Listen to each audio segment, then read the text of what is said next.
Avant d'accueillir Lionel Meaux et Monsieur le maire et président de la métropole Christian Estrosi, ce qui est important pour réussir la transition écologique, c'est bien sûr de pouvoir déjeuner.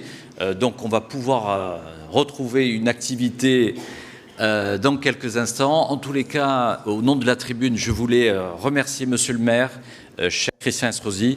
Nous sommes très heureux que Nice, cette métropole, soit capitale de la transition écologique durant 2 jours en France. Remercier bien sûr l'accueil des Niçois, qui est formidable, et je constate, parce que ça c'est très concret, Monsieur le maire, c'est que la fréquentation en 1 an a nettement progressé. Il y avait déjà beaucoup de monde l'année dernière. Ça montre la maturité du sujet, et pour un journal comme le nôtre, je peux vous dire que c'est très important, parce que nous on est là pour informer, mais notre deuxième mission au sein de la tribune, c'est informer et rassembler pour impacter dans les territoires. C'est pour ça que nous sommes le premier journal économique décentralisé dans les territoires, et la mobilisation en tous les cas de tous les acteurs, de tous les partenaires nous rend heureux, parce que c'est notre mission quotidienne. Voilà, je tenais aussi à remercier Lionel Meaux, à qui je vais céder la parole. Je ne sais pas si l'année prochaine, il compte passer de Transition Forum à Transformation Forum. Ça, c'est un autre débat que nous aurons dans les prochaines semaines. Merci bien sûr à toutes les équipes de la tribune, à nos journalistes, à notre directrice générale Tatiana de Franqueville. Merci, Monsieur le ministre, d'être venu ici clôturer. Merci à vous tous, et je cède la parole à Lionel Meaux.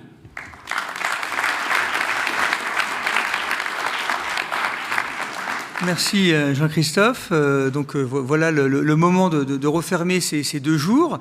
Donc je tenais à remercier bien évidemment Jean-Christophe et toutes les équipes de la tribune, et bien sûr Monsieur le maire Christian Estrosi, ainsi que la métropole de Nice et effectivement l'ensemble des Niçois. Alors oui, j'ai cru comprendre qu'on voulait transformer ça en Mutation Forum à Florence. Bon, je vous rassure, ce sera bien à Nice l'année prochaine, et on changera le nom quand cette accélération de la transition écologique aura porté ses premiers fruits. Donc, on va clôturer cette 5e édition. Donc, j'ai un peu de recul, puisque j'ai évidemment participé aux 5 éditions, parce que j'ai fondé ce Transition Forum. J'ai trouvé que les échanges de cette année avaient été de très grande qualité, très grande tenue, et j'ai quand même tendance à penser que l'ampleur de la crise énergétique à laquelle nous assistons, je dirais, aiguisé les débats, puisque en fait la réalité de cette hausse, cette volatilité des prix a rendu sans doute, pendant ces 2 jours, les débats encore plus concrets. Et parce que cette crise énergétique, elle est très concrète. Alors, il y a 2 ans, on avait tenu ce même forum online, toujours avec le soutien de la métropole de Nice. Et donc il y a 2 ans, durant cette période Covid. Et alors post-Covid, on nous avait promis un nouveau monde, des nouveaux changements. Ce que je constate finalement, c'est qu'à l'époque, on avait un petit peu la main sur les cœurs. Entre les deux, il y a le portefeuille. Cette année, c'est le portefeuille qui a été touché. Et finalement, c'est ce qui a quand même aiguisé les débats. Et finalement, ce qu'on voit bien, c'est que cette hausse des prix, cette crise énergétique, elle va entraîner des investissements colossaux. Alors, moi, en tant qu'investisseur, puisque je suis président d'une société d'investissement 100% dédiée à la transition écologique, Aqua Asset Management, on a depuis longtemps cette conviction que cette transition écologique, qui a beaucoup d'analogies avec ce qui s'est passé dans le digital depuis 15 ans, elle a quand même une différence majeure, c'est qu'elle a des caractéristiques d'investissement ancrées dans le territoire, à l'inverse du digital, ce qui est aussi bien pour notre beau pays. Mais fondamentalement, il s'agit avant tout de remplacer une dépense, donc une dépense en énergie fossiles, contraintes, par un investissement dans des objets qui vont produire de l'énergie non fossile ou l'économiser. J'ai tendance à dire que c'est un peu comme un ménage qui ne veut plus payer un loyer, qui va acheter une maison. Il va s'endetter pour 20 ans avec un montant très important. Donc c'est ce qu'on va faire pour la transition écologique, puisqu'on tient autant au climat qu'à notre maison, qui d'ailleurs ne survivra peut-être pas à une crise écologique. Donc, néanmoins, cette transition écologique, elle a quand même quelques caractéristiques analogues à la transition digitale, en cela qu'elle est générationnelle. Et il y a, en tant qu'investisseur, il y a une quinzaine d'années, je me rappelle d'investisseurs qui me disaient « Oui, tu sais, le e-commerce, c'est un peu une mode. » C'était 1%, peut-être 2003-2004. Je ne suis ni technologue ni technophobe, mais ça ne me semblait pas une mode. Et en tout cas, c'est une mode qui dure. Pourquoi ? Parce que chaque année qui est passée, on a des nouveaux arrivants sur le marché du travail et de la consommation, les jeunes générations, qui sont venus finalement consommer de l'e-commerce. Et j'ai la faiblesse de penser qu'on va assister à la même chose pour la transition écologique. Il y avait des internets natifs, vous allez avoir des environnements natifs. Et donc, chaque année qui va passer dans les 15 prochaines années, vous aurez des nouvelles générations plus sensibles, plus empreintes de transition écologique et qui vont faire monter cette thématique de manière inéluctable, j'espère plus inéluctable que la montée des eaux. Alors, ça veut dire aussi que cette transition qui s'annonce devant nous, il faut la regarder non pas forcément avec nos yeux, ou peut-être les miens, mais avec les yeux de cette nouvelle génération. Mes enfants, qui sont maintenant de jeunes adultes, me disent des fois, sur certaines réflexions, c'est très 20e siècle. Alors, bon, je le prends. Mais ce qui est sûr, c'est que ce 21e siècle, ce sera celui de la transition écologique où il ne sera pas. Voilà. C'est une obligation, c'est une ardente obligation. Et en fait, cette obligation, je crois qu'on l'a dit durant cette table ronde, elle devrait être partagée. C'est tout l'esprit d'ailleurs de ce Transition Forum. Quand je l'ai créé il y a 5 ans, je l'ai créé avec, pour le coup, les yeux d'un investisseur qui constate que cette transition écologique, elle ne peut marcher que si très tôt dans le processus, on implique toutes les parties prenantes, décideurs publics, décideurs privés, personnalités de la société civile, start-up, financiers et chercheurs. Et finalement, c'est pour ça qu'on a conçu ce Transition Forum, et c'est aussi pour ça qu'on va pouvoir, j'espère, arriver justement à des solutions à cette accélération. La France est un grand pays, c'est le pays des Lumières, il s'agirait avant tout qu'on ne les éteigne pas cet hiver, et c'est quand même un pays qui aime le débat, qui aime la contradiction, qui a souvent tendance à être contre avant d'être pour, mais finalement la meilleure façon de mettre tout le monde d'accord, et puis surtout d'être pour, c'est justement cette concertation des différentes parties prenantes qui va nous permettre, ce qu'on n'a pas le choix, encore une fois, d'accélérer cette transition écologique. C'est une obligation. Alors, je ne vous demande pas de le faire pour le Transition Forum, ni pour moi. Je vous demande de le faire pour le climat. Mais s'il vous plaît, accélérez, faites-le. Merci beaucoup et à l'année prochaine à Nice.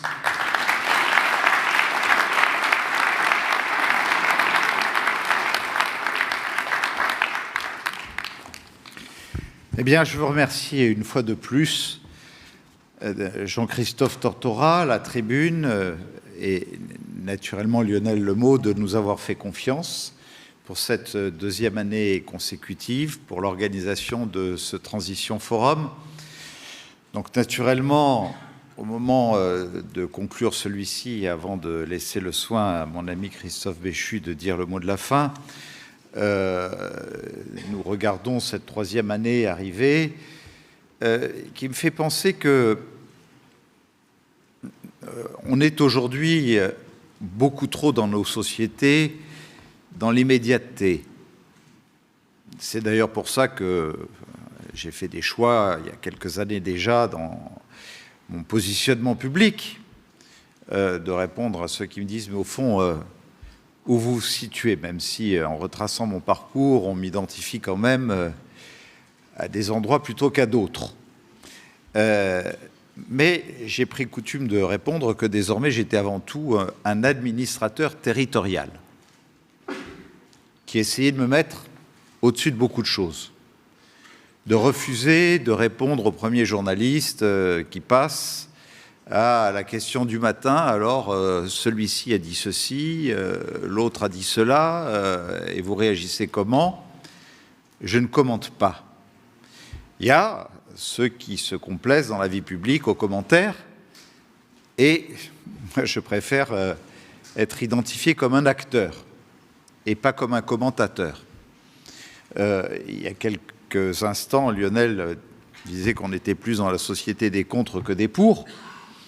C'est vrai que nous sommes dans une société de schtroumpf-grognon où vous avez du matin au soir celui qui, dans ce théâtre d'ombre que nous offre aujourd'hui le Parlement, systématiquement celui qui est pour ce qui est contre et celui qui est contre ce qui est pour.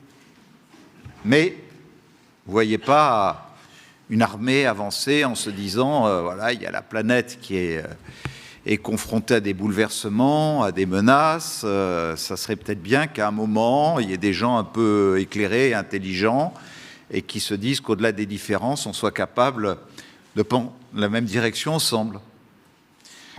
Moi, j'ai partagé 2 jours de bonheur Parce que j'ai vu chacun dans leur domaine, qu'ils soient chercheurs, industriels, intellectuels, acteurs publics, etc., des gens qui, à la tête de leur institution, de leur entreprise, au fond avaient envie d'œuvrer pour la même cause et en même temps de l'inscrire sur une économie moderne. On sait très bien que si on ne bâtit pas une société de croissance, là on voit une espèce de radicalité qui s'affronte à nous sur l'écologie pour nous parler toujours de décroissance, on ira droit à l'échec et que naturellement nous ne serons pas capables, alors qu'on a beaucoup parlé des nouveaux métiers.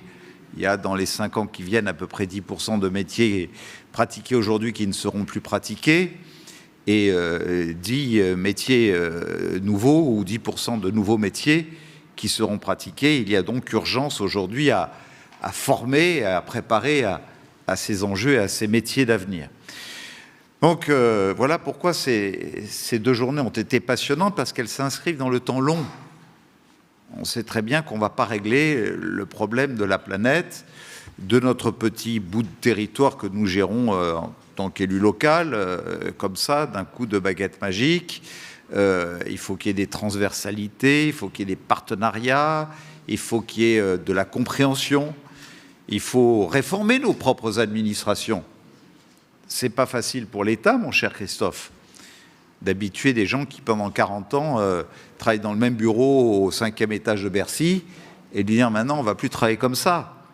Et dites-vous une chose, que même dans une mairie ou une métropole, on est confronté exactement au même problème pour leur expliquer que ce serait bien qu'ils voyagent, ça serait bien qu'ils fassent de la requalification, de la reconversion, qu'ils s'habituent à tout ça. Bon. Mais on sent que petit à petit, il y a des mouvements qui sont en route grâce à des événements comme celui-ci. Et donc, je ne peux que m'en réjouir. Je m'étais engagé l'année dernière à ce qu'il y ait une sorte de pacte de Nice, et que ce pacte de Nice repose sur l'engagement de donner désormais chaque année nos propres performances. Et donc, je veux vous indiquer que dans quelques minutes, j'attendais cet instant pour que quelqu'un derrière cet écran appuie sur le bouton, nous allons mettre en ligne tout simplement le baromètre de la transition, transitionécologique.nice-côte-d'azur.org, sur lequel seront affichés désormais tout ce qui sera la hausse, tout ce qui sera la baisse de nos performances, mais qui indique d'ores et déjà qu'entre 2019 et 2025, nous sommes bel et bien sur une courbe de 40% d'inversion des choses, avec nos partenaires de l'Université Côte d'Azur, de l'Institut méditerranéen des risques de l'environnement et du développement durable, d'Atmosud qui est là pour vérifier nos données, de l'ADEME et des bureaux d'études de CETEC Environnement. Je ne rentrerai pas dans ces détails. Je parlais de blocage, de gens qui de manière immuable ne voulaient pas bouger. Je pense qu'on a réuni ici que de bons élèves.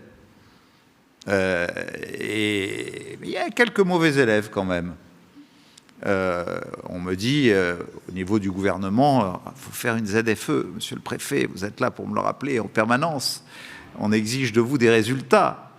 Une ZFE où on passe d'un point A à un point B à 30 km/h, on supprime des feux rouges, etc. Et on va faire baisser de 0,01% les émissions de CO2, de NOx. J'ai juste envie aujourd'hui de vous prendre un élément de référence. On est un endroit extraordinaire. On fait des efforts dans tous les domaines. Depuis hier, j'ai eu l'occasion d'en parler, donc je ne vais pas revenir dessus. Mais nous avons sur l'espace de 18 km, 3 péages gérés par Vinci. Vinci. Un à la Turbie. Vous arrivez d'Italie, vous voulez aller à Nice, vous payez à la Turbie. Il y en a un autre à Antibes, vous venez de Marseille, de Lyon, de Saint-Raphaël, vous voulez sortir à Nice, vous payez Antibes. Et puis vous voulez contourner Nice, et il y en a un en plein milieu du contournement de Nice, qui est le péage de Saint-Isidore, et qui est le lieu le plus émetteur, plus que l'aéroport, plus que les bateaux, plus que les automobiles qui circulent couramment du matin au soir, etc., qui constitue la source de pollution majeure, parce qu'elle est en bas d'une pente comme ça, et au démarrage d'une pente comme ça, je vous donne le chiffre, c'est 30 tonnes de CO2 par jour, ce qui représente 12 400 tonnes par an, 12 km de particules par jour, 4,7 tonnes par an, 112 km de NOx par jour et 41 tonnes par an. Il y a au moins 4 ou 5 gouvernements qui sont passés, où j'ai tout fait pour dire, bon, écoutez, sur les troncs, on en fait sauter un, c'est celui qui, aujourd'hui, c'est immuable, ça ne bouge pas. Et ça me faisait du bien de vous le dire à cette occasion.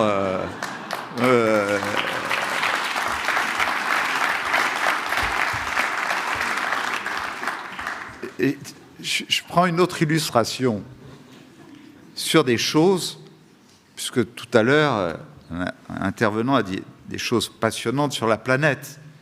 On n'a pas de frontières. Nous sommes présidents d'Euromed. Depuis plusieurs années, on nous a fait cette confiance. Et naturellement, Euromed, ce sont les villes du Nord qui, pour la Commission de Bruxelles, réunissent des moyens, obtiennent des cofinancements de Bruxelles. On est dans une mer fermée, la Méditerranée, pour nous protéger des pollutions qui nous viennent des côtes sud. Et c'est ainsi que nous finançons sur le littoral sud de la Méditerranée, en Algérie, en Tunisie, au Maroc, au Liban, des stations d'épuration, des stations de désalinisation des eaux, etc., etc., parce qu'on se protège aussi en même temps, et puis on accompagne un certain nombre de pays. C'est ce côté vertueux. Puis la Méditerranée, c'est un lieu aussi où le thon rouge, vous le savez, mérite d'être protégé. Il y a quelques années, j'étais ministre de l'Outre-mer, et j'avais identifié que la France, sur des îles qui ne sont habitées par personne, les îles de Clipperton, avait des eaux territoriales qui regorgeaient de thon rouge. Et donc je disais, il faut qu'on subventionne nos pêcheurs de la Méditerranée pour qu'avec des camions, des bateaux frigorifiques, ils puissent aller pêcher dans nos eaux territoriales pendant 6 mois, ils reviennent, ils font le plein, et pendant ce temps, on économise les thons rouges de la Méditerranée occidentale, on les protège et on leur permet de se reproduire et de se redévelopper. On m'a dit, ah oui, mais il y a 20 ans, on a signé un accord avec le Mexique pour leur permettre d'aller pêcher le thon français rouge des îles de Clipperton, donc c'est difficile de revenir dessus. Pas d'ouverture de négociation possible. Bon, ça aussi, ça me faisait plaisir de le dire. C'est vous dire que, naturellement, il ne faut pas regarder que chez soi et qu'il faut regarder la contribution qu'une ville, qu'un territoire, qu'un pays peut apporter à la transition qui doit se regarder sur le temps long. Mais, vois-tu, mon cher Christophe, ce qui me fait le plus plaisir, au fond, c'est qu'aujourd'hui, le ministre de la Transition écologique, et c'est ce qui me donne beaucoup d'espoir, ne soit pas un animateur de télévision, mais soit un maire. Et un maire qui a fait, le maire d'Angers, le maire qui a fait la ville qui a été à un moment primée pour être la ville la plus écologique de France. Je vois quelquefois quelques commentateurs qui font du Béchu bashing. D'accord ? Parce que tu n'as pas le profil de ce qu'on avait l'habitude d'avoir traditionnellement comme ministre de l'Environnement. Et moi, je veux dire, je suis plutôt rassuré. Et qu'au moment où nous avons besoin, nous les maires, d'un choc de décentralisation qui permette d'accompagner l'État, le gouvernement, pour qu'on fasse des additions territoire par territoire pour atteindre les objectifs que le président de la République, le gouvernement français, l'Union européenne nous a fixés. Je suis convaincu que c'est par l'expérience d'acteurs tels que toi que nous arriverons à faire bouger, pas toutes les lignes, mais quelques-unes, le temps de la démocratie qui te sera donné d'agir, Et donc, du fond du cœur, je veux te remercier d'avoir accepté de venir conclure ces journées. J'avais aussi envie de dire cela. Et naturellement, me tournant vers Jean-Christophe et vers Lionel, nous avons eu beaucoup de professionnels, beaucoup de spécialistes. On a pris une dimension nouvelle, beaucoup plus de monde que l'année dernière. Je n'ai pas voulu, avec vous, que nous fassions du rendez-vous de Nice un rendez-vous pour Nice. J'ai eu envie qu'on en fasse un rendez-vous international qui dépasse les frontières de notre pays. Donc naturellement, si la 3e édition nous permet d'aller chercher bien au-delà des spécialistes sur d'autres continents, d'y associer beaucoup plus de scientifiques et de chercheurs, d'y associer aussi l'opinion publique, parce que chaque citoyen a à prendre sa part dans cette évolution et cette vision sur le temps long, eh bien, je serais heureux que ce soit la marque de fabrique de notre 3e édition. En tout cas, avec l'ensemble de mes équipes, de mon administration et de mes services, on sera de toutes nos forces à vos côtés dès ce soir pour commencer à préparer la 3e édition. Et je vous donne moi aussi rendez-vous en septembre 2023.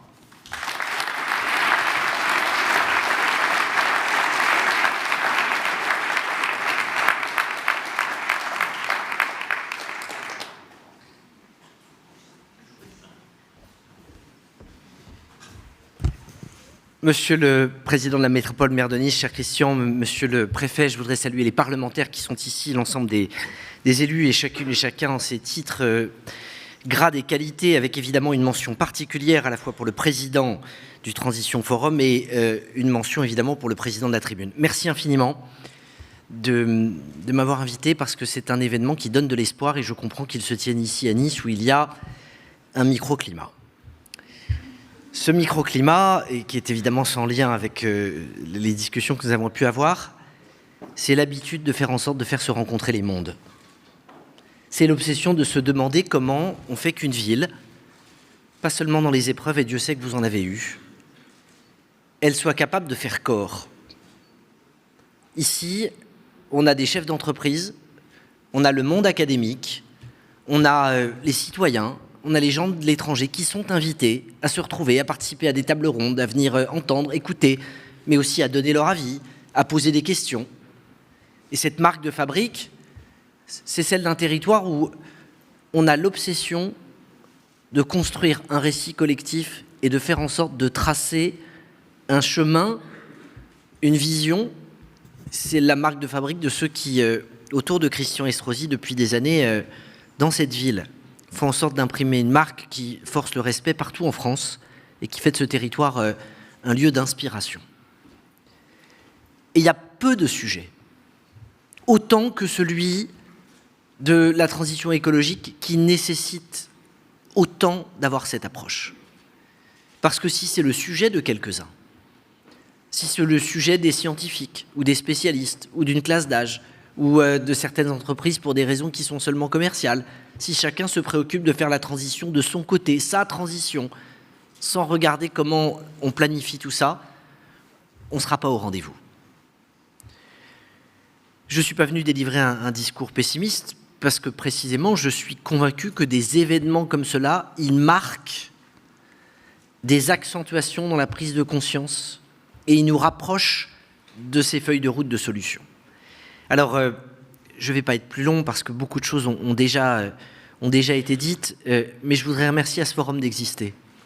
Je voudrais me réjouir de l'engagement qui vient d'être pris, qui en est une nouvelle édition l'année prochaine et une occasion de regarder comment approfondir, comment prolonger ce type de débat. Et je pense même que ça peut donner des idées à d'autres territoires.